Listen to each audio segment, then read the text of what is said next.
أهلا بيكي للمرة التانية في قناتنا. لو لسه جديدة هنا، أنا كريستين، وهنا بنتعلم سوا إزاي ننظم حياتنا ونستمتع بيها بأناقة وراحة.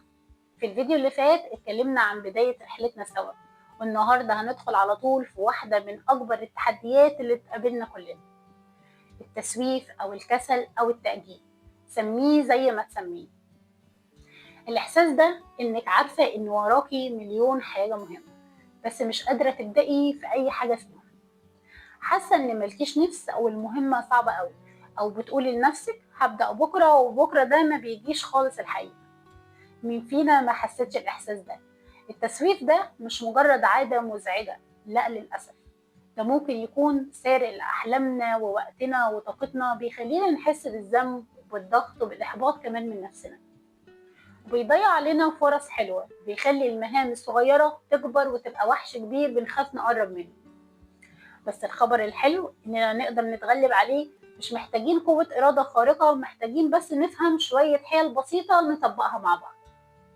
والنهاردة هشارك معاكي 5 أسرار أو 5 حيل بسيطة جدا تقدري تبدأي بيها فورا علشان تكسري دايرة التسويف دي، حتى لو حاسة إنك في قمة الكسل. جاهزة؟ هاتي ورقة وقلم علشان تكتبي معايا الأسرار دي، والأهم علشان تختاري السر اللي هتبدأي تطبقيه النهاردة. السر الأول: قاعدة ال5 دقايق، The 5 Minute Rule. أول وأقوى سر قاعدة ال5 دقايق. الفكرة بسيطة جدا، قولي لنفسك أنا هشتغل على المهمة دي لمدة 5 دقايق بس. أي مهمة بنأجلها، سواء كانت رد على إيميل، ترتيب جزء صغير في البيت، أو حتى قراءة صفحتين من كتاب مثلا، أو أي حاجة، اظبطي المنبه على 5 دقايق وابدأي فورا. إيه اللي بيحصل؟ غالبا بعد ما ال5 دقايق ما يخلصوا هتلاقي نفسك دخلتي في مود الشغل ومش عايزة توقفي. أصعب خطوة دايما هي البداية، وقاعدة ال5 دقايق دي بتخلي البداية دايما سهلة ومش مخيفة. ولو حسيتي إنك عايزة توقفي بعد ال5 دقايق دي، عادي جدا وقفي، بس على الأقل هتكوني بدأتي وكسرتي الحاجز. السر التاني: تقسيم المهمة، break it down. تاني سر مهم جدا، خصوصا للمهام الكبيرة اللي بنحس إنها جبل، قسميها. لما بنشوف مهمة كبيرة قدامنا بنحس بالإرهاق وبنخاف نبدأ. الحل: قسمي المهمة دي لخطوات صغيرة جدا وواضحة. مثلا لو بتأجلي تنظيف المطبخ كله، قسميه لفضي الحوض، اغسلي الأطباق، امسحي الرخامة، رتبي التوابل، وهكذا. كل خطوة لوحدها هتبان سهلة ومش بتاخد وقت، ابدأي بأسهل خطوة فيهم. لما بنقسم المهام بنحول الوحش الكبير لمجموعة خطوات صغيرة نقدر نتعامل معاها واحدة واحدة. السر الثالث: تجهيز البيئة، prepare your environment. كتير بنأجل علشان البيئة حوالينا مش مساعدانا. لو عايزة تبدأي تكتبي مثلا بس مكتبك مليان كراكيب، طبيعي انك هتكسلي. او لو عايزة تبدأي تمارسي رياضة الصبح مثلا بس لبس الرياضة مش جاهز، ممكن تكسلي وتأجلي. السر هنا: جهزي كل حاجة محتاجاها للمهمة دي من بالليل أو حتى قبلها بوقت كافي. جهزي مكان شغلك، طلعي الأدوات اللي محتاجاها وحضري لبسك. خلي عملية البدء دايما سهلة وما فيهاش أي عوائق، ده بيقلل من المقاومة اللي بنحسها قبل ما نبدأ.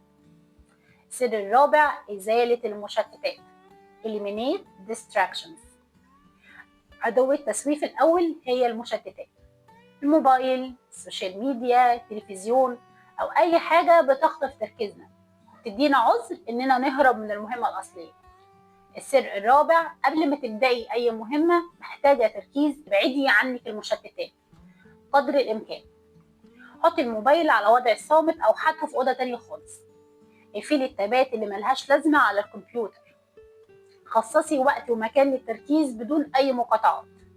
حتى لو عملتي ده لمدة قصيرة في الأول هتلاحظي حقيقي بفرق كبير في قدرتك على البدء وكمان الاستمرار. السر الخامس: كافئي نفسك، reward yourself.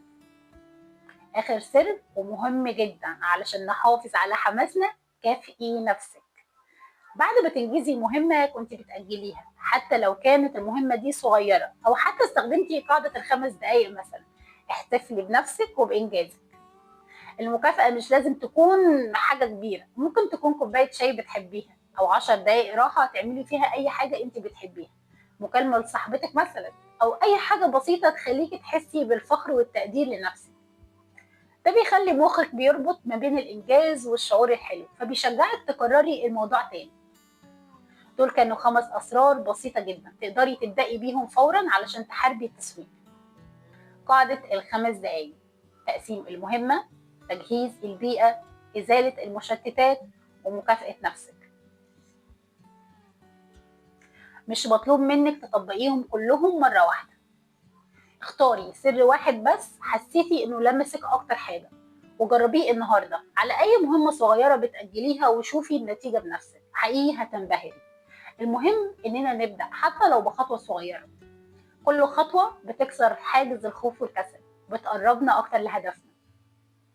مستنية اعرف في التعليقات تحت ايه اكتر سر من ال5 دول عجبك وهتبدأي تجربيه النهاردة، وايه هي المهمة اللي ناوية تطبقيه عليها. ولو الفيديو ده لمسك وحسيتي انه ممكن يساعد حد تاني بيعاني من التسويف، ما تنسيش تعملي لايك وشير، واكيد اشتركي في القناة علشان الاسبوع اللي جاي هنتكلم عن خطوات عملية تانية هتغير حياتك.